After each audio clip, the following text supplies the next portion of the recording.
So in this project, I want to show you how to just do some really basic colouring in with the pens. It's the most simplest form of technique you can do with them, but it really shows that lovely metallic effect really, really well. So my recommendation is the best way to get kind of a line to colour within is to use like a watermark ink pad. So we have a watermark ink pad in the Spectrum Noir collection, or something like a Versamark would work in exactly the same way. Anything that your embossing powder is going to stick to really, really well. So I'm going to take one of these stamps, so we'll take the lovely little flower, and just as you've seen me stamping before, I'm going to pop it in the centre of the rocker block. Actually, this rocker block's a good size that I can go upwards like this. I'm going to pop the ink, and you can see it's like a sticky ink. And with these, you'll find you can get ink anywhere. It doesn't matter if you get ink on the blocks or anything, as long as you don't get ink on these two raised edges.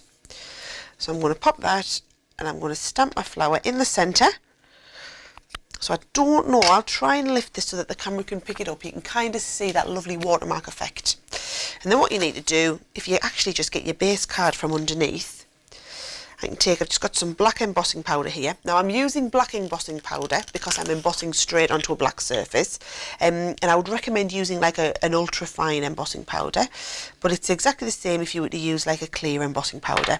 I wouldn't use a white powder on a dark surface. So let's have a look. I think I've got all of that there. Just a tiny little bit missing off the bottom there. And then you see that's the easy way to go and pop all of this embossing powder back into here. So you'll find you use hardly any embossing powder at all, but I would recommend trying to get like quite a fine detail embossing powder if you can. Now, when it comes to heating it, make sure you use a heat gun. Any type of heat gun's fine. Don't try and use a hairdryer. And what I'm going to do is, it's not too hot this one, but I'm keeping it moving at all times. This is just good kind of like heat embossing 101. Now, you wouldn't usually sit and hold it up like this. You'd have it flat on your surface. I'm holding it up just so that the camera can see that as it starts to turn. Quite often what you'll see people will do, you can see it starting to turn there on the corner. Quite often what people will do is heat it from the back, because if you heat it from the back, it's much easier to see. So if I take this from the back here, you can see as that paper's getting warm, the embossing powder's just melting beautifully. And as it melts together, it forms that lovely all over surface. So that's ready for us to do some colouring into now. Now remember, on your pens, you've got two sides to the pen, and in all the other techniques, I've been using this really wide brush tip. Whereas with this one, I'm going to go and get into the tiny little fine detail with the very fine tip on the end. And what you'll find is both nibs are made from the same material, and so you're going to have this really lovely, very, very fine edge for you to be able to get into all those little areas, and you'll still get the metallic. Just as much of the metallic comes through the fine edge as what comes through the brush edge. And all the time, because this will work on non-porous surfaces, it would actually colour directly over top of your embossing line if you so tried. So I'm taking my time and just colouring up to that embossing line, and I'm just going to go around and colour the whole head of my flower. And then because that nib is so fine, you can even get right up the very centre in between the lines there. And what I'm going to do is come and add a little bit of highlight next as well. So if I use the silver pen, and I come in literally filling some of those dots of highlights right in the centre, it just finishes it off. And then also what you can do is you can just go over, because these are, they're drying, you can literally go over and add a little bit of highlight onto a couple of the little pieces that you're working on, just to add a little bit more colour again there. But just remember, they are permanent. They will go over top of the black embossing powder.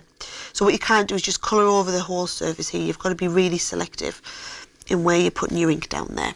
So a few extra little bits down here. And it's just as though the light's bouncing off that tiny little bit down here as well. Okay? Oh, and on the leaves, of course, with that silver. Lovely.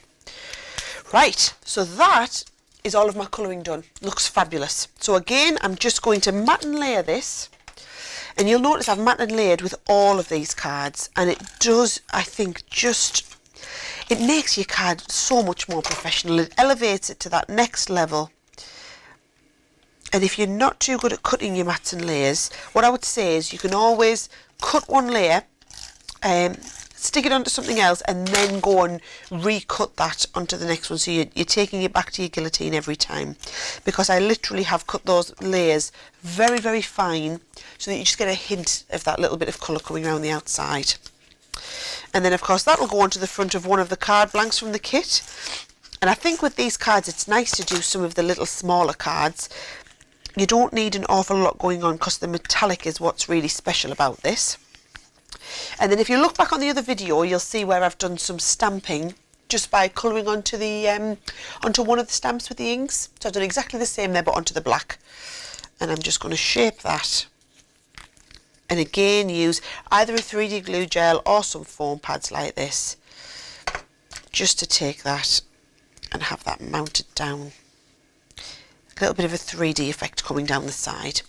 And that's how you do just some very, very basic colouring with these pens, using that lovely fine nib on the end.